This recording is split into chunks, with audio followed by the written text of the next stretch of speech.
It's 11:43 p.m. on a regular Tuesday. The silence in your house is absolute, and the only source of light in the dark room is the cold, bluish glow of your phone screen reflecting on your tired face.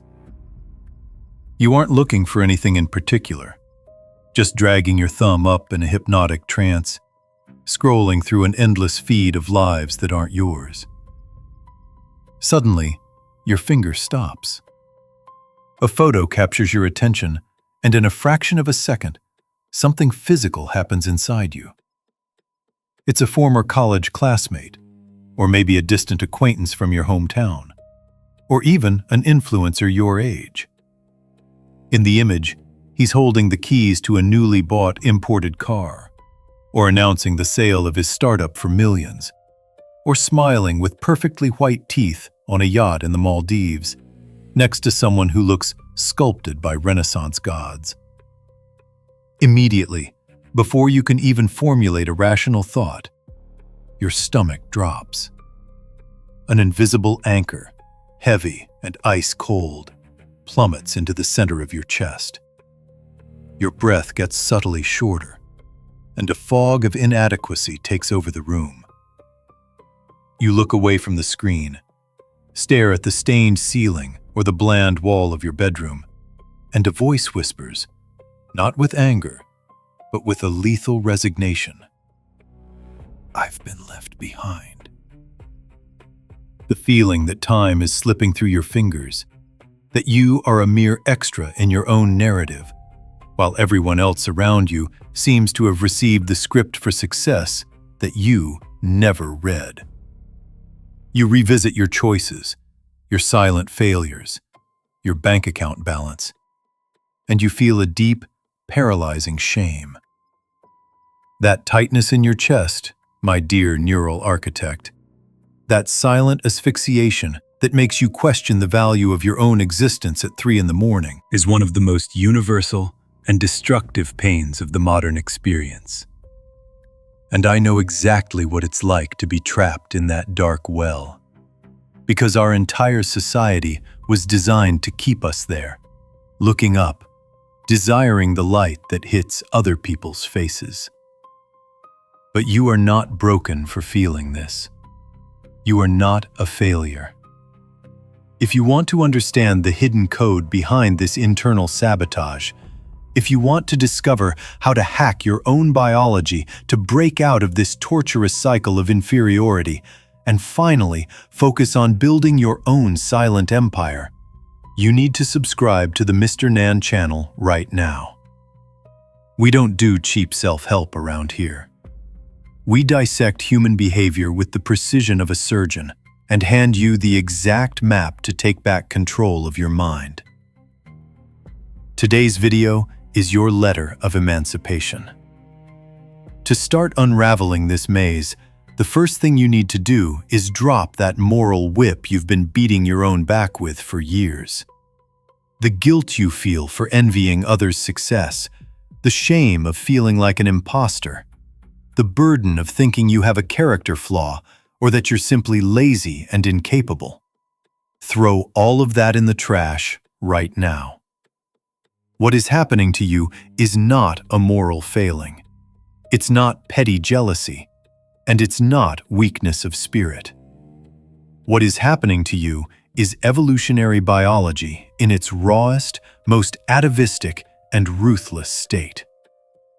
We need to look at the real villain of this story, and it's not your successful colleague on Instagram. The true biological villain hijacking your peace is called the anterior cingulate cortex, operating in a mafia-like collusion with your ventral striatum. Think about it. Hundreds of thousands of years ago, on the African savanna, your ancestor couldn't afford not to care about the status of others. In a tribe of 150 people, knowing exactly what your position was in the social hierarchy was a literal matter of life and death. If the hunter next to you suddenly gained more prestige, more meat, or more attention from the group, that meant you were being pushed to the periphery of the tribe. And in the jungle, The periphery means being the first to get devoured by a predator, or the last to eat when food gets scarce. Your brain, this spectacular survival machine, developed a relentless alarm system to monitor your relative status. The anterior cingulate cortex, the exact same brain region that processes acute physical pain, like breaking a leg or burning your hand in a fire, was also tasked with processing social pain. Exclusion and loss of status physically hurt because evolution needed you to take it seriously. To understand the gravity of this trap, imagine that inside your skull, a literal social stock exchange operates non-stop. Your mind is a floor trader, an exhausted, paranoid, and adrenaline-addicted day trader who spends 24 hours a day staring at invisible monitors, analyzing fluctuating charts of your value to society. Every interaction you have, every post you see, every piece of success news from an acquaintance is read by this day trader as a market swing. When you see the influencer on the yacht, your inner day trader goes into absolute panic. He sees your neighbor's stock skyrocket, and through the logic of prehistoric scarcity hardwired into your DNA, he concludes that your stock just plummeted. The red alert sirens start blaring. Cortisol floods your bloodstream, simulating a real threat of death. Dopamine is sucked dry from your reserves, leaving you lethargic. And the anterior cingulate cortex fires off shocks of emotional pain to warn you. Danger. You are losing your market value. You are going to be abandoned by the tribe. The tragic problem, my savvy explorer of the cortex, is that this system was perfectly calibrated for a tribe of 150 people living in the mud and dust, where differences in success were marginal.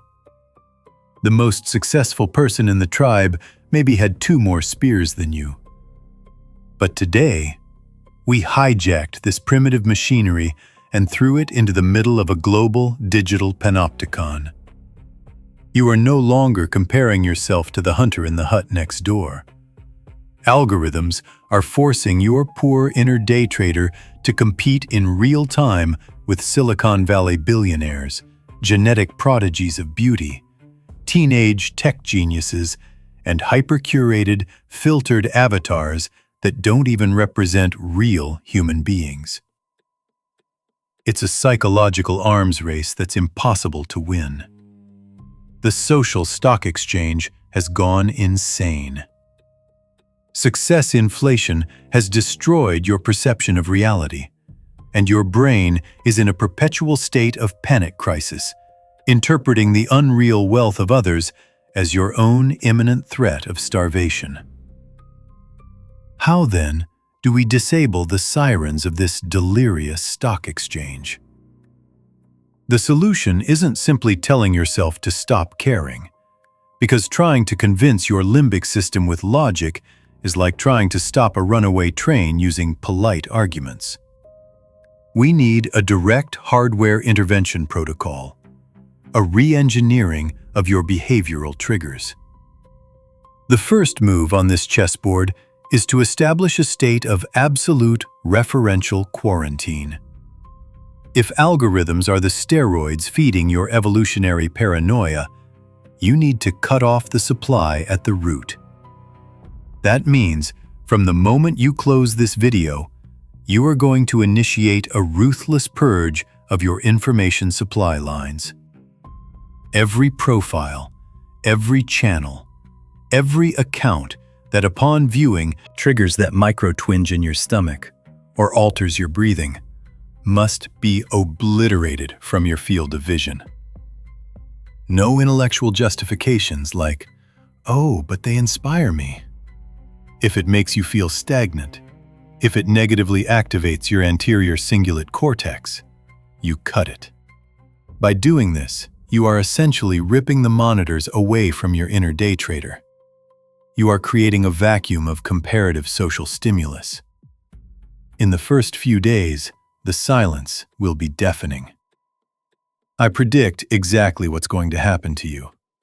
You will feel withdrawal syndrome, that phantom itch in your fingers, the visceral need to open the digital neighbor's window just to check where you stand in the race. Your brain, addicted to measuring its own pulse through the pulse of others, will grow desperate for data. When that urge arises, and it will arise in the form of pure anxiety, you are going to name the demon. You are going to verbalize out loud if you have to. My anterior cingulate cortex is looking for a threat that doesn't exist. You are not going to fight the feeling. You are going to observe it the way a scientist observes a bacterium under a microscope. You are going to recognize that the desire to compare yourself is just a muscle spasm of a primitive brain disoriented in the 21st century, and not a true reflection of your potential or your future. With the old monitors destroyed, the second step is to rebuild the control panel. But this time, the only authorized metric on the screen is your own reflection in time. We are going to institute the audit of proprietary metrics and microscopic retrospection. Once you stop looking sideways, the vastness of the road ahead might seem terrifying. The trap here is stopping your comparison with others and starting to compare yourself with the idealized, platonic version of yourself that's supposed to exist 10 years from now. That's just trading one torturer for another. Your inner day trader needs new, hyper-local data. You are going to force your cognitive focus back to the cellular level of your daily existence. The only data that matters now is, does the physiological and psychological entity that answers to your name on Tuesday possess one more degree of competence, calmness, knowledge, or resource than that same entity possessed on Monday? The focus shifts from the breadth of social space to the density of personal time. You are going to track your invisible victories, the ones that don't generate likes, don't generate virtual applause, and don't impress anyone at alumni dinners.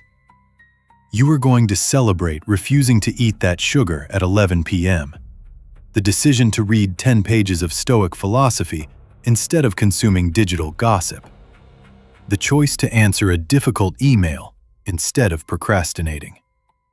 When you force your brain to register and validate micro-incremental progress isolated from an audience, you slowly rewire your dopamine pathways. You teach your ventral striatum to release rewards not when you perceive superiority over someone in the tribe, but when you exercise mastery over the chaos of your own internal discipline. Silent progress becomes your new addiction. Inevitable frustration will come when you feel your personal progress is too slow, that no one is seeing your arduous, solitary transformation. Your ego will scream for external validation.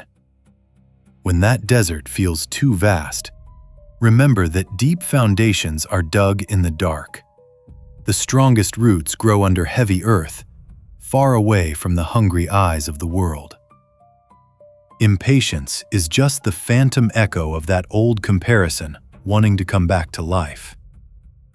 By applying this reverse engineering to our biology, we leave the realm of mere mechanical survival and enter the sphere of absolute philosophical responsibility over our own destiny.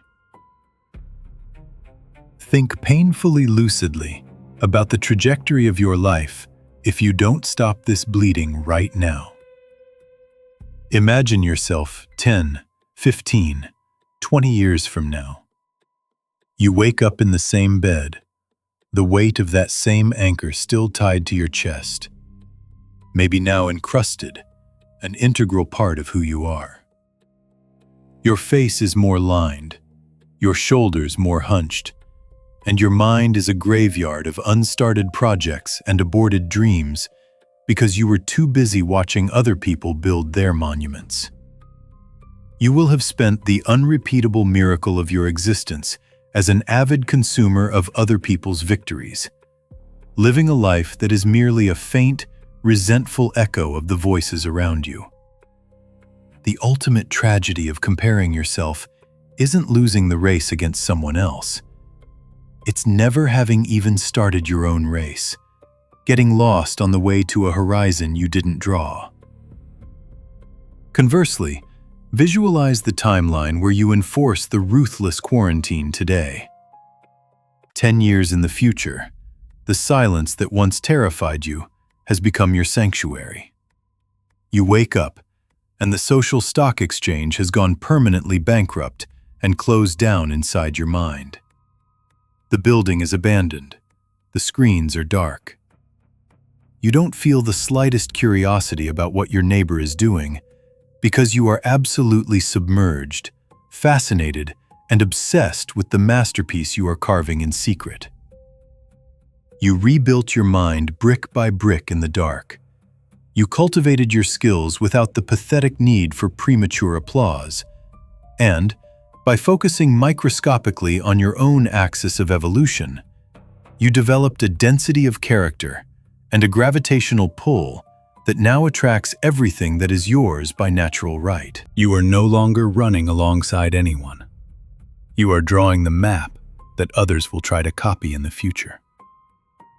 The choice between being the resentful shadow or the sun of your own solar system is made today. The moment you decide where to focus the laser beam of your attention. And to guarantee that you never go back to the darkness of comparative mediocrity, to keep training that focus with the most advanced tools of the human mind, join the few who are choosing silent mastery. Subscribe to Mr. Nan now. Fire your inner day trader for good.